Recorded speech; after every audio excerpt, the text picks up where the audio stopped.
Recently, on August 2nd, 2024, Narendra Modi government came up with Waqf Board reform. They are planning to make an amendment to the Waqf Board Act. ఏంటి ఈ Waqf board? Waqf board అంటే ఏంటంటే ఏవైతే ఇస్లాం పేరు మీద, ముస్లిం God's పేరు మీద ఏవైతే ల్యాండ్స్ ఉంటాయో అవన్నీ దేవుడి పేరు మీద పెట్టి అదంతా ఎవరి కంట్రోల్లో ఉంటుందంటే వాక్ఫ్ బోర్డ్ కంట్రోల్లో ఉంటుందన్నమాట. సో వాక్ఫ్ బోర్డ్ అంటే సింపుల్, ఏవైతే ముస్లిం రిలీజియన్ కానివ్వండి, లేకపోతే అల్లా పేరు మీద కానివ్వండి, ఏదైనా మాస్క్ పేరు మీద కానివ్వండి, ఎప్పుడైనా కూడా ఏదైనా భూమి ఉంటే ఆ భూమి ఎవరి కంట్రోల్లో ఉంటుందంటే వాక్ఫ్ బోర్డు. ఒక బోర్డు పెట్టి ఆ బోర్డు కంట్రోల్లో ఉంటుంది.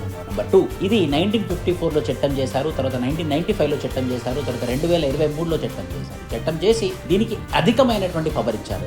ఏం చేశారు అని అంటే, ఒక వాక్ఫ్ బోర్డు ఏ ప్రాపర్టీనైనా కూడా వాళ్ళ ఆధీనంలోకి తీసుకోవచ్చు. వాక్ఫ్ బోర్డు ఎప్పుడైనా కూడా ఒక పర్టికులర్ ప్రాపర్టీని మా ప్రాపర్టీ అని వాళ్ళు కనుక ఐడెంటిఫై చేస్తే అది వాక్ఫ్ బోర్డు ప్రాపర్టీ అయిపోతుంది అనమాట. సో ఇలా ఏదైతే ఎక్సెసివ్ పవర్స్ వాక్ఫ్ బోర్డు దగ్గర ఉందో ఆ వాక్ఫ్ బోర్డు పవర్ని కొంచెం డీజనరేట్ చేయడం కోసం నరేంద్ర మోడీ గవర్నమెంట్ అమెండ్మెంట్తో వచ్చాడనమాట. సో ఏంటి వాక్ఫ్ బోర్డు? ఒకటి నేషనల్ లెవెల్లో ఒక వాక్ఫ్ బోర్డు ఉంటుంది, స్టేట్ లెవెల్లో వాక్ఫ్ బోర్డు ఉంటుంది.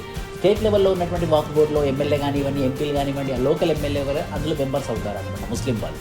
అలానే నేషనల్ లెవెల్లో కూడా ఒక నేషనల్ బాడీ ఉంటుంది. నేషనల్ బాడీ నేషన్ మొత్తం చూస్తుంది, స్టేట్ లెవెల్ బాడీ స్టేట్లో ఉన్నటువంటి వాక్ఫ్ భూముల గురించి చూస్తుంది అనమాట. సో కొత్తగా వచ్చినటువంటి చట్టం ఏమని చెప్తుంది అంటే, ఆ వాక్ఫ్ బోర్డులో మొదటిగా జెండర్ సెన్సిటైజేషన్, అంటే ఉమెన్ మెంబర్ ఉండాలి. ఇంతకుముందు ఏదైనా ల్యాండ్ వాక్ఫ్ బోర్డు మా భూమి అని చెప్పేసి వాళ్ళు కనుక ఐడెంటిఫై చేస్తే దానికి కోర్టు కూడా ఏం చేయలేదన్నమాట. సో ఇప్పుడు ఏమని చెప్తున్నామంటే, ఈ వాక్ఫ్ బోర్డు ఏదైనా భూమి మాది అని చెప్తే అది మనం కోర్టులో కూడా ఛాలెంజ్ చేయొచ్చు. సో మన జస్టిస్ కోసం కోర్టు కూడా వెళ్ళొచ్చు అని చెప్పేసి ఈ వాక్ఫ్ బోర్డు చెప్తుంది అనమాట. నెక్స్ట్, ఎక్కడైనా సరే వాక్ఫ్ బోర్డు ఉంటే అది డిస్ట్రిక్ట్ కలెక్టర్ చేత రిజిస్ట్రేషన్ చేయాల్సి ఉంటుందన్నమాట. ప్రతి ఒక్క వాక్ఫ్ బోర్డు డిక్లేర్ చేసినటువంటి ప్రాపర్టీ అది వెరిఫికేషన్కి వెళ్తుంది, మ్యాండేటరీ వెరిఫికేషన్. అలా వాక్ఫ్ బోర్డ్ని రిఫార్మ్ చేసే విధంగా ఈ పర్టికులర్ చట్టం ఉండబోతుంది, ఈ బిల్ ఉండబోతుంది. ఇప్పటివరకు వాక్ఫ్ బోర్డు కంట్రోల్లో 8 లక్షల భూములు వాక్ఫ్ బోర్డు కంట్రోల్లో ఉన్నాయి. భారతదేశం మొత్తంలో భూములు ఎక్కువ శాతం ఎవరి దగ్గర ఉంది అని అంటే, మొదటిగా ఇండియన్ రైల్వేస్ గవర్నమెంట్ ఎస్టాబ్లిష్మెంట్, రెండోది ఆర్మ్డ్ ఫోర్సెస్ గవర్నమెంట్ ఎస్టాబ్లిష్మెంట్, మూడోది వాక్ఫ్ బోర్డ్.